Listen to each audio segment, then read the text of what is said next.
ব্যাসত কহিলো তো বোধনে পুৰাণত যিটো খাৰ ভাগৱত নাম জাৰ অভ্যাসে কৰি পৰম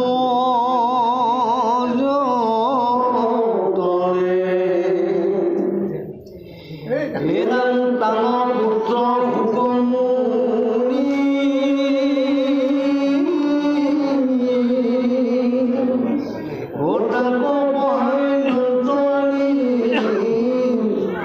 সুকে লোকে কৰিলা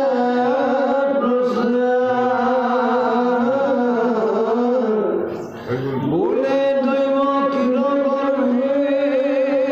বেদ আকি ভৈলা যে পূৰ্ণ ব্ৰহ্ম কৃষ্ণয়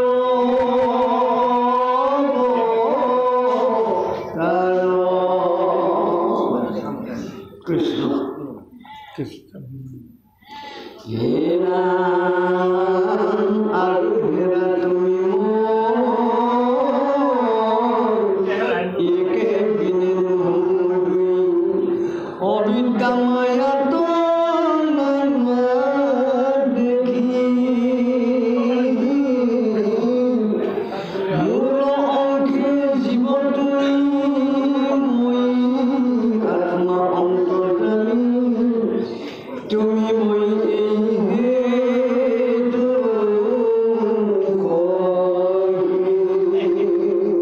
জয় কৃষ্ণ জয় কৃষ্ণ। হে গুৰু সমস্ত ইতিমধ্যে পদত আৰম্ভ হৈছে। শ্ৰীকৃষ্ণই নিজৰ আত্মপৰিচয় অৰ্জুনৰ আগত দি আছে। এইকাৰণে আমি আত্মপৰিচয় বুলি কৈছোঁ যে যদিও বিষয়সূত্ৰে দৈৱকীৰ গৰ্ভত জন্মগ্ৰহণ কৰি বসুদেৱৰ পুত্ৰৰূপে পৰিচয় দি অৰ্জুনৰ লগত সখীত্ব কৰাৰ কথাটো লৌকিকভাৱে সকলোৱে জানে, কিন্তু অৰ্জুনে নাজানে যে সখীত্বৰ লগতে তেওঁৰ লগত মহা আত্মিক সম্বন্ধ কেনেকৈ আছে। তাৰ পৰিচয়টো এতিয়া কৃষ্ণই এতিয়া কৃষ্ণই দিবৰ কাৰণে প্ৰযত্ন কৰিছে।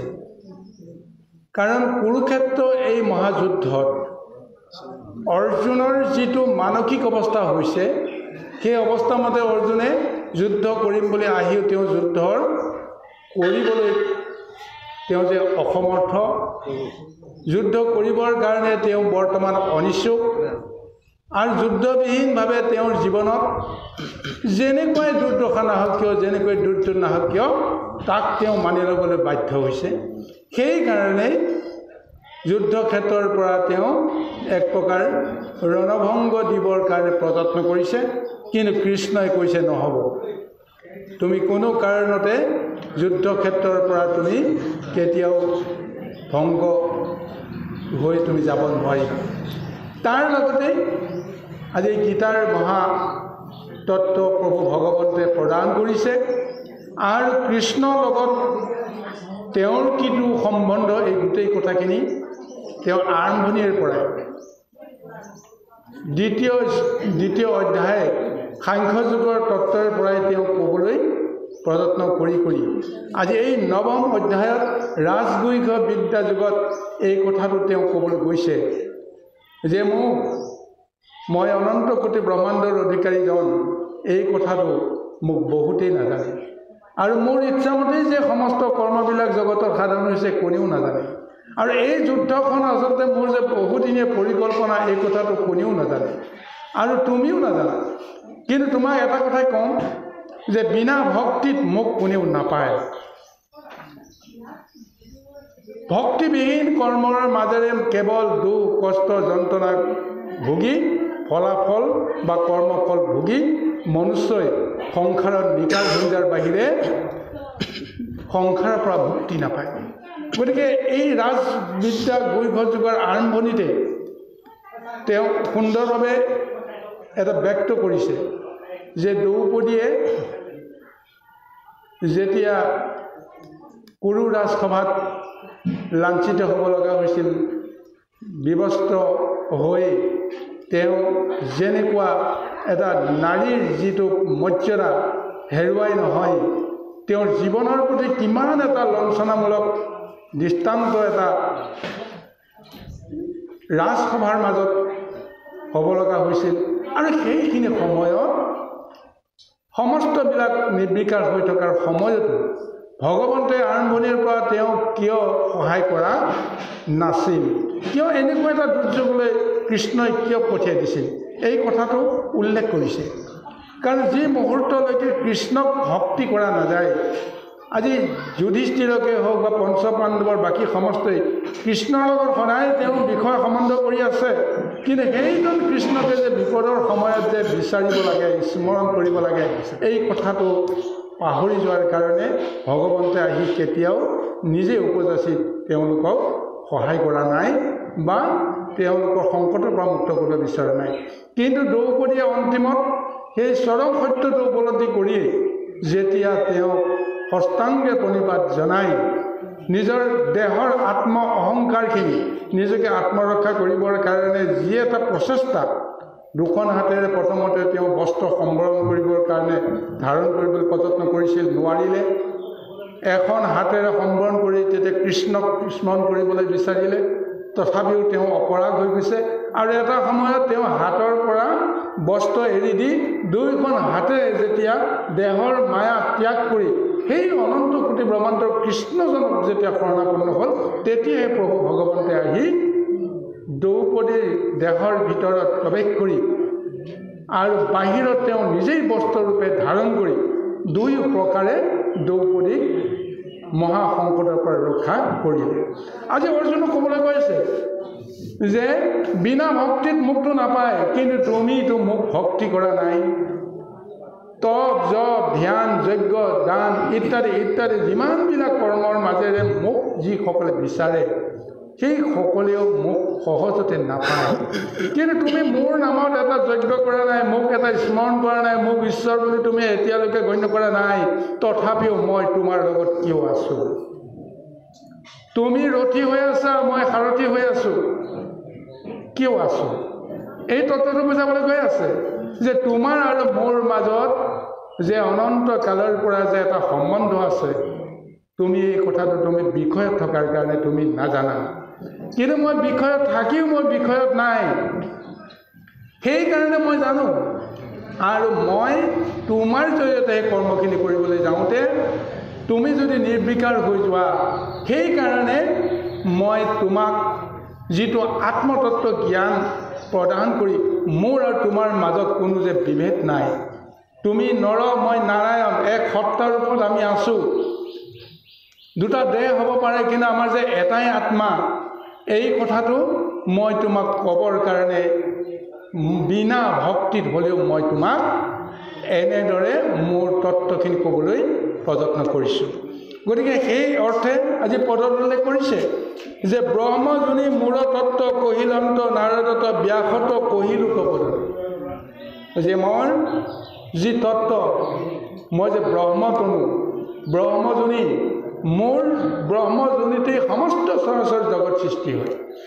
আৰু এই চৰম যিটো সত্য, এই সত্য কথাটো মই পদ্মকল্পতেই ব্ৰহ্মাক কৈছিলোঁ, ব্ৰহ্মাই নাৰদক কৈছে, আৰু নাৰদে ব্যাসক কৈছে।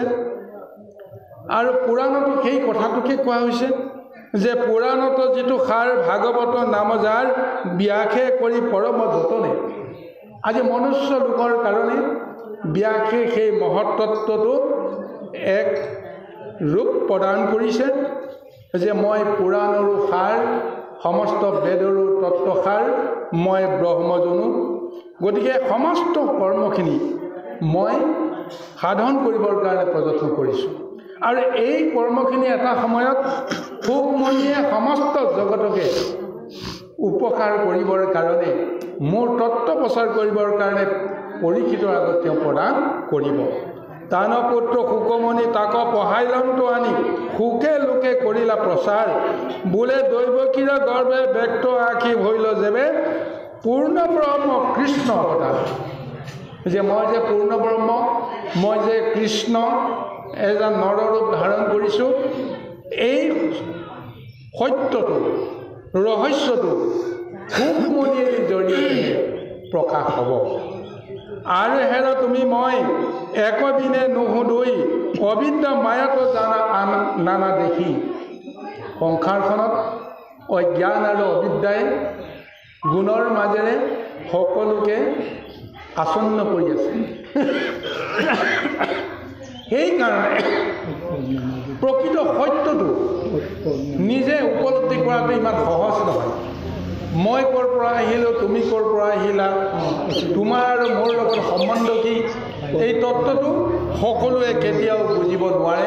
কাৰণ যিসকলে মায়াত আছে মজি, সেইসকলৰ কাৰণে সম্ভৱ নহয়। এতিয়া অৰ্জুনক কৈছে তুমি মায়াত মজি আছা, সেইকাৰণে মই সন্মুখত থাকিও তুমি মোক চিনিব পৰা নাই। আৰু লোককতো মই দৈৱকীৰ পুত্ৰ বুলি পৰিচয় দি আছোঁ, মই তোমাৰ অৰ্জুনৰ সখী বুলি মই পৰিচয় দি আছোঁ, আৰু তুমিও সেই বুলি মোক গণ্য কৰি আছা। আৰু সেইকাৰণে আৰম্ভণিতে মই তোমাক যিটো বুজনি দিছিলোঁ সাংখ্য জ্ঞান তত্ত্বৰে, তুমি কিন্তু বুজি নাপালা। স্বয়ং প্ৰভু ভগৱন্ত সন্মুখত আছে বুলি জ্ঞান কৰিব পাৰিলেহে তুমি বুজিবৰ কাৰণে সমৰ্থ হ'বা। কাৰণ এতিয়া তুমি আৰু মই দুজনৰ মাজত তুমি বিভেদ কৰি আছা, যে মই তোমাক যুদ্ধ কৰিবলৈ তোমাক কি কৰি আছোঁ, উচতনি দি আছোঁ, আৰু তুমি আত্মজ্ঞানেৰে সৈতে ক'ব বিচাৰিছা যে যুদ্ধ কৰি মই মহাপাপত কেতিয়াও লিপ্ত নহওঁ, জ্ঞাতি বধ কৰি মই কেতিয়াও ৰজা নহওঁ, মই কেতিয়াও ভোগ নকৰোঁ। এয়া তোমাৰ আত্মজ্ঞানৰ উপলব্ধিৰে কৰা এটা চিন্তা। কিন্তু তুমি যে মই বুলি যে অহংকাৰ কৰিছা, আচলতে এই মইটো তোমাক কোনে দিলে, মই ভাৱনাটো তোমাক কোনে দিলে, কোনে তোমাক এই চেতনাটো দিয়াইছে, এই কথাটো তুমি নিশ্চয় উপলব্ধি কৰিব লাগিব। এতিয়া পৰিচয় দি আছে তুমি আৰু মই আচলতে অভিন্ন, মায়াতহে দুটা ৰূপ দেখা গৈছে। মূৰ অংশে জীৱ তুমি, মই আত্মা অন্তৰ্যামী। মই যদি পৰম ব্ৰহ্ম হওঁ, মোৰ অংশ ৰূপে তুমি এটা সামান্য জীৱ, আৰু মই অন্তৰ্যামী, আৰু তুমি আৰু মই সেইকাৰণে এৰাই হ'ব নোৱাৰোঁ। কাৰণ মই যে তোমাক জানো, সেইকাৰণে মই এৰাই হ'ব নোৱাৰোঁ। যেতিয়া পৰম প্ৰভু ভগৱন্তে অকল অৰ্জুনকে কোৱা নাই কথাটো, যে তেওঁ দেহাত্মা বিবেকত এই কথাটো আমি উপলব্ধি কৰিব লাগিব। অৰ্জুন কোন? যিজনে নিজৰ জ্ঞান আৰু অহংকাৰে মই সমস্ত কৰিছোঁ বুলি যিসকলে অহংকাৰ কৰিছে সেইজনে অৰ্জুন। কিন্তু সেইজনক পৰিচালনা কৰি আছে কোন? যিজনে হৃদয়ত থাকি তেওঁ জ্ঞান ধাৰণা দি আছে, মহাশক্তি প্ৰদান কৰি আছে, সেইজনে। গতিকে জীৱাত্মা আৰু পৰমাত্মা দুটা ৰূপত প্ৰভু ভগৱন্তে এনেদৰে ৰূপ ধৰি আছে। গতিকে জীৱাত্মাই মায়াৰ লগত যেতিয়া খেলা কৰি আছে, তেওঁ বুজি নাপায় যে মোক কোনে ৰক্ষা কৰি আছে, কাৰ শক্তিত মই কৰ্ম কৰি আছোঁ। কিন্তু পৰমাত্মাইটো বুজি পায়। গতিকে জীৱাত্মা মোৰেই অংশ, মই বিচৰা ধৰণে জীৱাত্মাই কৰ্ম কৰিব লাগিব। গতিকে সেইকাৰণে ভগৱন্তে বিচৰা কৰ্মটো যেতিয়ালৈকে সেই জীৱই সমাপন কৰিব নোৱাৰে, তেতিয়ালৈকে দেহ এৰি প্ৰভু ভগৱন্তক বা পৰমাত্মাজন কেতিয়াও গুচি নাযায়। সেইকাৰণে কৃষ্ণই কৈছে তুমি আৰু মই মায়াত আছোঁ কাৰণে তুমি মোক চিনি পোৱা নাই, কিন্তু মই আৰু তুমি যে অভিন্ন বা সখী বান্ধৱ এৰাই যাৰ নাই।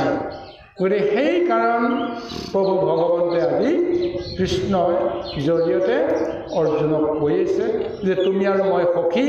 সখী অৰ্থটো তুমি জানি ল'বা, বন্ধুৰ অৰ্থটো তুমি জানি ল'বা যে বন্ধুৱে কেতিয়াও প্ৰতিদান নিবিচাৰে। বন্ধুৱে সদায় বন্ধুক বিপদৰ সময়ত ৰক্ষা কৰিবলৈ প্ৰযত্ন কৰিছে।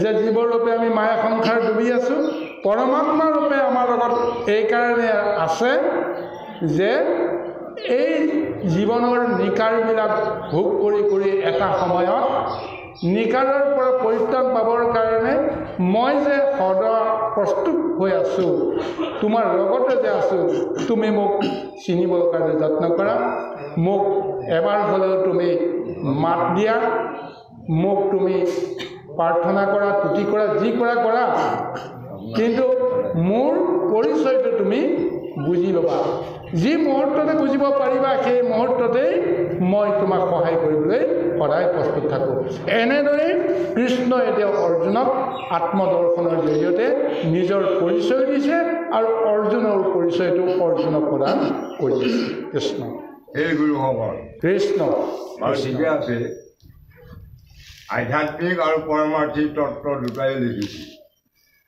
এতিয়া আমি যেতিয়া আপোনাৰ পৰমাৰ্থিক তত্ত্বত বিচাৰোঁ অৰ্জুন কৃষ্ণৰ সংবাদটো এতিয়া চলি আছে অৰ্জুনক কৃষ্ণ